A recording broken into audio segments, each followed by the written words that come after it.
Assalamualaikum warahmatullahi wabarakatuh. Kami dari kelompok 8 akan memaparkan tentang pengasapan daging bebek guna memenuhi tugas mata kuliah Ilmu Teknologi Pangan. Berikut adalah anggota kelompok kami, kelompok 8. Pertama, Ainun Azhara. Kedua, Ayu Zuliana. Ketiga, Adelia Apsari. Keempat, Erika Nurul Larasati. Pembahasan yang pertama yaitu mengenai jenis produk pangan. Jenis produk pangan yang digunakan adalah daging bebek. Daging bebek banyak disukai dan dikonsumsi oleh banyak orang di dunia, terutama di Asia, karena aroma dan rasanya. Pengolahan daging bebek sendiri penting untuk menghasilkan variasi produk daging bebek sehingga permintaan konsumen dan daya jual dapat meningkat. Nah, jadi terdapat 3 spesies utama bebek penghasil daging. Yang pertama adalah bebek Pekin, yang kedua adalah bebek Muscovy, dan bebek Mule. Spesies bebek lain utamanya digunakan sebagai penghasil telur, sedangkan daging hanya sebagai produk sampingan dari bebek. Genotip pada daging bebek berpengaruh signifikan terhadap kadar lipid pada daging. Bebek Pekin memiliki kadar lipid, fosfolipid, dan trigliserida tertinggi pada bagian dada dan paha, sedangkan bebek Muscovy memiliki kadar paling rendah. Yang selanjutnya adalah kandungan daging bebek. Daging bebek mengandung protein berkualitas, mengandung banyak asam lemak tak jenuh ganda atau PUFA, dan asam amino esensial, serta mengandung sedikit lemak jenuh dan kolesterol jika dibandingkan dengan daging lain. Daging bebek juga merupakan sumber protein alkali dengan amino esensial, peptida, dan antioksidan yang berlimpah. Pengasapan daging bebek bertujuan untuk memperpanjang umur simpan daging. Pengasapan sendiri merupakan salah satu metode pengawetan makanan tertua dan digunakan secara luas pada pengawetan makanan. Di antaranya adalah pengawetan daging, sosis, ikan, serta keju. Selain fungsi pengawetan, pengasapan memiliki pengaruh besar terhadap karakteristik sensori produk. Pengasapan juga berperan untuk menghasilkan variasi produk olahan daging bebek. Pengaruh teknik pengasapan pada kualitas daging bebek asap. Dengan mengolah makanan menggunakan asap, suatu produk pangan dapat dipasarkan tanpa menggunakan sistem pendingin yang canggih. Yang kedua, di negara berkembang yang memiliki fasilitas terbatas dan kondisi iklim yang ekstrim, pengasapan menjadi pilihan yang tepat dalam pengawetan bahan pangan untuk mengurangi dan menghindari kerusakan pasca panen karena biaya yang dibutuhkan lebih murah. Dan sedangkan di negara yang maju, pengasapan digunakan untuk mendapatkan produk yang populer karena tekstur dan rasanya. Bahkan di banyak negara, produk asap sering diperlakukan sebagai makanan lezat. Keuntungan selanjutnya dari penggunaan pengasapan pada bahan pangan adalah pengasapan dapat memberikan sifat organoleptik yang spesifik pada bahan makanan, serta meningkatkan rasa, warna, dan aroma pada bahan makanan sesuai dengan permintaan konsumen. Hal ini juga dibuktikan oleh penelitian yang menyebutkan bahwa kualitas bahan yang meliputi warna, aroma, dan rasa akan meningkat seiring dengan bertambahnya waktu kontak asap dengan produk daging. Selanjutnya, kita akan membahas tentang jenis teknik pengasapan. Pengasapan dapat dibedakan menjadi pengasapan langsung atau pengasapan tradisional dan pengasapan tidak langsung. Nah, pengasapan langsung ini merupakan pengasapan di mana asap yang dihasilkan pada metode ini berada di ruang atau chamber yang sama dengan tempat daging diasap. Sebagian besar pengasapan langsung dilakukan secara tradisional, di mana asap dihasilkan langsung dari degradasi termal kayu atau limbah seperti batok kelapa, bonggol jagung, biji buah, koran bekas, dan furnitur kayu yang dibakar. Nah, pengasapan langsung dapat dibagi lagi menjadi pengasapan dingin dan pengasapan panas. Selanjutnya yaitu pengasapan tidak langsung. Pengasapan tidak langsung yaitu pengasapan yang ditujukan untuk mengurangi kontaminasi pH atau hidrokarbon aromatik polisiklik pada produk daging asap. pH merupakan senyawa kimia yang mengandung 2 atau lebih cincin aromatik yang menyatu yang terdiri dari atom karbon dan hidrogen yang dikenal sebagai agen genotoksik. Nah, terbentuknya pH ini terjadi karena proses pembakaran yang tidak sempurna pada kayu, batu bara, atau minyak. Pengasapan tidak langsung menggunakan asap yang bukan berasal dari pembakaran kayu bakar atau limbah lainnya yang telah disebutkan sebelumnya pada teknik pengasapan langsung. Asap yang biasanya digunakan dalam pengasapan tidak langsung yaitu asap dari alat generator gesekan atau friction smoke generator, asap cair, dan asap elektrik. Yang pertama adalah pengasapan dingin. Pengasapan dingin dilakukan dengan meletakkan daging yang akan diasap sedikit lebih jauh dari sumber panas atau sumber asap. Dan biasanya ruang pengasapannya besar. Suhu yang biasanya digunakan tidak boleh lebih dari 30 derajat Celcius agar daging yang diasap tidak menjadi matang dan kandungan protein di dalamnya mengalami perubahan. Suhu asap yang rendah didapatkan dari pengaturan udara atau dengan cara melewatkan asap melalui penukar panas. Pengasapan dingin biasanya dilakukan selama 4-6 minggu. Pengasapan langsung yang kedua adalah pengasapan panas. Berbeda dengan pengasapan dingin, pengasapan panas dilakukan dengan meletakkan daging di dekat bara kayu yang telah dibakar. Dalam metode ini, Pemanasan chamber dilakukan dengan membakar kayu seperti oven pemanggangan lama yang masih menggunakan cara tradisional. Setelah daging diletakkan di dekat bara kayu bakar, serbuk gergaji dimasukkan ke dalam chamber, lalu api dinyalakan kembali agar asap yang dihasilkan lebih besar. Pengasapan panas biasanya menggunakan asap dengan suhu 130 derajat Celcius dan daging berada pada suhu 80 derajat Celcius. Suhu dalam chamber harus dikontrol dengan cermat agar produk asap tidak hangus. Pengasapan panas biasanya dilakukan setidaknya 3-8 jam.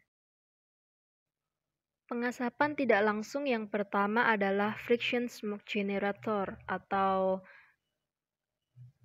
alat generator gesekan atau asap generator gesekan. Nah, teknik pengasapan ini pertama kali dikembangkan oleh Rasmussen dan Rasmussen pada tahun 1961. Ruang pengasapan atau smoking chamber dirancang untuk dapat mengontrol semua tahap pengolahan yang meliputi pemanasan awal, pewarnaan produk menjadi kemerahan, pembentukan asap dari gesekan, pengosongan asap, dan pengeringan. Tahapan ini dilakukan secara berulang dalam siklus bergantung dari jenis produk daging atau bahan pangan yang diasapi. Friction smoke generator memiliki dampak positif atau keuntungan yaitu waktu yang dibutuhkan lebih singkat, berkurangnya kebutuhan kayu, proses produksi dapat terkontrol dan berjalan lebih optimal. Di samping itu juga keamanan produk yang dihasilkan lebih terjamin karena produksi pH sangat rendah. Keamanan dan kesehatan pekerja meningkat dengan berkurangnya risiko kebakaran. Penurunan berat produk berkurang. Produk yang dihasilkan memiliki rasa yang lebih enak karena rasa bahan alami yang biasanya tersamarkan oleh sedikit rasa gosong dari pengasapan tradisional dapat dihindari. Umur simpan produk dan kualitas sesuai serta standarisasi produk dan homogenisasi dapat dilakukan. Pengasapan tidak langsung selanjutnya adalah menggunakan asap cair. Pengasapan menggunakan asap cair memungkinkan produksi produk daging asap menjadi lebih cepat. Teknik ini juga lebih ramah lingkungan jika dibandingkan dengan pengasapan tradisional, karena bahan baku kayu untuk produksinya dan konsentrasi yang diterapkan pada bahan pangan dapat dikontrol. Selain itu, produk akhir yang dihasilkan juga memiliki karakteristik sesuai yang diinginkan oleh konsumen. Pembentukan asap cair dilakukan dengan mengembunkan asap kayu yang dibentuk oleh pirolisis oksigen minimal dari serbuk gergaji atau serpihan kayu yang telah dikontrol. Asap cair juga menunjukkan aktivitas antimikroba terhadap beberapa bakteri, seperti Listeria, Escherichia coli, Staphylococcus aureus, dan Staphylococcal enterotoxins. Penggunaan asap cair dalam pengasapan dianggap kurang memperhatikan kesehatan karena dalam proses pembuatan asap cair melalui penyaringan, fraksinasi, dan pemurnian untuk menghilangkan partikel dan senyawa beracun dan karsinogenik. Meskipun begitu, penggunaan asap berperasa yang kemungkinan lebih luas digunakan daripada pengasapan tradisional penting untuk diperhitungkan dalam penilaian keamanan. Baik, pengasapan tidak langsung yang terakhir yang bisa digunakan adalah asap elektrik.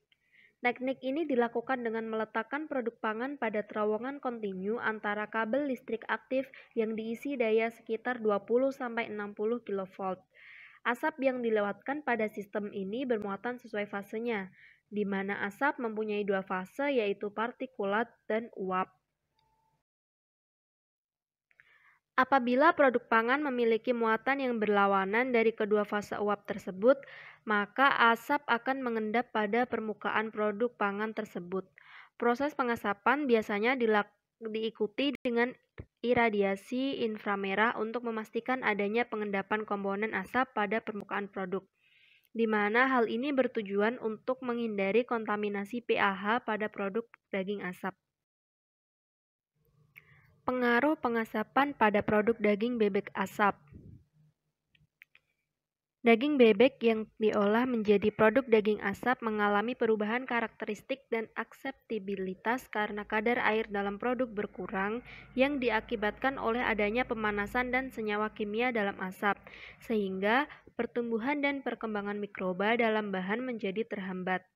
Hal ini bergantung pada kandungan beberapa komponen seperti fenol dalam makanan yang dapat dihisap. Pengasapan dapat berpengaruh terhadap cita rasa dan penampilan makanan. Meskipun begitu, pengasapan juga dapat memberikan efek negatif pada bahan pangan. Perlakuan termal seperti pengasapan yang digunakan dalam persiapan dan pembuatan makanan dapat mengakibatkan makanan terkontaminasi oleh PAH. Yang selanjutnya adalah pengaruh parameter pengasapan pada kualitas bebek asap. Parameter yang pertama adalah pengaruh waktu pengasapan terhadap kualitas daging bebek asap. Pertama adalah waktu proses yang akan mempengaruhi kualitas dari produk yang akan dibuat. Nah, proses pengasapan pada bebek dipengaruhi oleh waktunya yang akan berkaitan pula dengan kualitas produk. Nah, proses ini akan meningkatkan proses pengeringan dengan adanya kandungan fenol yang merupakan antimikroba. Nah, ini akan mengawetkan karena antimikroba menghambat pertumbuhan. Nah, proses pemanasan baik waktu serta suhu dapat memiliki efek terhadap produknya, seperti hilangnya fungsi water hold pada bahan makanan atau daya ikat air yang menghilang. Kemudian hal ini pula akan merefleksikan adanya denaturasi protein pada myofibrilla dan sarkoplasma yang akan berubah dan menjadi tidak larut seiring suhunya ditingkatkan kembali. Kemudian durasi proses pengasapan pada bahan makanan, dalam hal ini bebek menjadi salah satu faktor yang berkaitan dengan perubahan karakteristik sensoris seperti warna, rasa, dan tekstur. Durasi dapat disesuaikan dengan penyusutan yang diinginkan, intensitas rasa yang diinginkan, dan perubahan warna yang diinginkan. Durasi waktu pengasapan sangat berkaitan dengan suhu yang dipakai pula dalam proses pengasapan tersebut. Jadi waktu dan suhu akan menentukan dan dapat ditentukan sesuai preferensi masing-masing. Pengaruh suhu pengasapan terhadap kualitas bebek. 1. Peningkatan suhu permukaan akibat pengasapan dapat mengakibatkan lebih banyak pengendapan senyawa fenolik dan formaldehida yang bertindak sebagai bakteriostatik. 2. Kolagen yang tidak larut umumnya diubah menjadi gelatin pada suhu di atas 45 derajat Celcius selama pemrosesan termal. 3. Rasa pada daging dan produk daging bersifat kompleks. Biasanya prekursor rasa berkembang dari protein, lemak, dan gula yang ada di dalam daging sebagai sifat yang mudah menguap. Senyawa perasa yang dilepaskan selama pemasakan tergantung pada suhu pemasakan. Suhu pemasakan memainkan peran penting dalam pembentukan dan konsentrasi heterocyclic aromatic amines atau HAA. HAA yang bersifat karsinogenik dapat dengan mudah diproduksi dalam daging jika dimasak dengan suhu yang tinggi. Pengasapan daging dengan kandungan lemak yang cukup pada suhu tinggi akan menghasilkan pembentukan polycyclic aromatic hydrocarbons atau PAH. Salah satu mekanisme yang memungkinkan dalam pembentukan PAH dalam pengasapan adalah pirolisis bahan organik seperti lemak, protein, dan karbohidrat pada suhu di atas 200 derajat Celcius. Selain itu, pembentukan PAH lebih disukai pada kisaran suhu 500 hingga 900 derajat Celcius. Kemudian, yang ketiga adalah zat kimia. Kemudian adalah zat kimia yang mempengaruhi kualitas produk bebek asap yang akan dihasilkan. Nah, selain waktu yang mempengaruhi kualitas produk pengasapan pada bebek, zat kimia baik pada daging bebek maupun faktor-faktor lain dapat mempengaruhi masing-masing karakteristik sensorisnya. Senyawa-senyawa ini dibagi menjadi dua, yaitu senyawa endogen dan senyawa eksogen, di mana senyawa endogen ini merupakan hasil dari adanya transformasi pada lipid seperti fosfolipid dan membran jaringan otot, sementara senyawa eksogen merupakan hasil dari proses serta penambahan kondimen pada bahan-bahan, seperti bebeknya ditambahkan bumbu ataupun yang lain. Nah, zat kimia ini akan mempengaruhi 3 aspek pada bebek yang akan dihasilkan nantinya. Yang pertama ada rasa, yang kedua ada tekstur, dan yang ketiga adalah warna. Yang pertama, rasa. Rasa pada bebek yang sudah mengalami proses pengasapan dihubungkan dengan adanya distribusi senyawa-senyawa pada otot dan lemak dari bebek itu. Kemudian senyawa-senyawa ini yang merupakan campuran dari rasa khas bahan dengan senyawa yang berada dalam proses pengasapan, bisa dari kayunya atau apapun yang ditambahkan dalam proses itu. Nah, senyawa aldehid dan keton akan berkontribusi dalam rasa dan juga tekstur. Yang kedua ada tekstur, di mana tekstur dipengaruhi oleh senyawa-senyawa kimia yang saat ini pada proses pengasapan untuk menentukan kualitas produk bebek asap ini. Bumbu yang ditambahkan saat proses pre-treatment atau sebelum dilakukan pengasapan akan melakukan proses pengasapan dapat mengubah tekstur, dan seperti yang sudah disebutkan tadi, senyawa aldehid dan keton berkontribusi dalam rasa dan juga tekstur. Dan yang terakhir adalah warna. Warna yang dimaksud adalah saat proses pengasapan, warna bebek saat mentah akan berubah menjadi kecoklatan yang melibatkan komponen grup karbonil dan fungsi amina pada protein. Perubahan inilah yang dapat menurunkan kualitas protein karena hilangnya asam amino. Selain itu, senyawa aldehid serta keton juga akan mempengaruhi warna hasil akhir dari produk, yaitu bebek asap. Kemudian, meski tujuan pengasapan bebek adalah untuk menjadikan bebek lebih awet, penyimpanannya, dan mengubah rasa dan tekstur yang akan membuat konsumen tergugah ingin mengkonsumsi, proses pengasapan ini juga dapat membuat senyawa yang membahayakan dapat tersimpan, dapat terkandung dalam bebek itu, dan bahkan beberapa dari senyawa tersebut bersifat karsinogenik. Nah, jadi pengasapan tidak langsung dapat mengurangi kontaminasi PAH atau polycyclic aromatic hydrocarbons pada produk daging asap. Nah, selain itu juga waktu pengasapan menjadi lebih singkat. Selain waktu pengasapan, keamanan produk yang dihasilkan lebih terjamin daripada pengasapan langsung, serta penurunan berat produk dapat berkurang. Produk yang dihasilkan memiliki rasa yang lebih enak, serta meningkatkan umur simpan produk dan kualitas produk pengasapan bebek. Waktu dan suhu memiliki efek terhadap produk. Salah satunya adalah hilangnya fungsi water hold pada bahan makanan. Waktu sendiri pada proses pengasapan menjadi salah satu faktor yang berkaitan dengan perubahan karakteristik sensoris seperti warna, rasa, dan tekstur.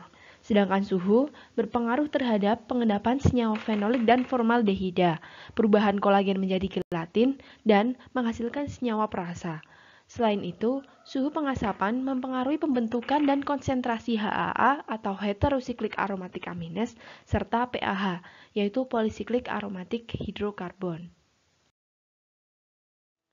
Nah, jadi cukup sekian pemaparan dari kami. Terima kasih.